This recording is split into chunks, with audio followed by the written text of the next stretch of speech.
Welcome to నమస్తే Telangana. Smart phone యూజర్లందరూ Gmail వాడుతూ ఉంటారు. జీమెయిల్ వాడే వారికి స్పామ్ మెయిల్స్ చాలా చికాకు పెడుతూ ఉంటాయి. ఇన్బాక్స్ అంతా స్పామ్లతో నిండిపోతూ ఉంటుంది. ఫలితంగా జీమెయిల్ మెమరీ ఫుల్ అయిపోతూ ఉంటుంది. స్పామ్ మెయిల్లను గుర్తించి డిలీట్ చేయడానికి చాలా సమయం పడుతుంది. అందుకే జీమెయిల్లో స్పామ్ను గుర్తించే విధంగా ఆర్టిఫిషియల్ ఇంటెలిజెన్స్ ఆధారిత రక్షణ వ్యవస్థను గూగుల్ అభివృద్ధి చేసింది. ప్రత్యేకమైన అక్షరాలు, ఎమోజీలు, టైపోస్, ఇతర అక్షరాలతో టెక్స్ట్ రూపంలోని రకరకాల మెయిల్స్ ను స్పామ్ను ఇప్పుడున్న రక్షణ వ్యవస్థ అడ్డుకోవడం లేదు.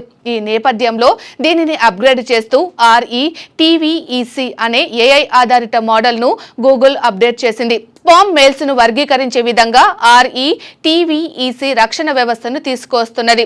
జీమెయిల్, యూట్యూబ్, గూగుల్ ప్లేలలో హానికరమైన కంటెంట్, ఫిషింగ్ దాడులు, అనుచిత వ్యాఖ్యలు మొదలైన వాటిని గుర్తించేందుకు RETVEC మరింత సమర్థంగా పనిచేస్తున్నదని కంపెనీ ఒక ప్రకటనలో పేర్కొన్నది.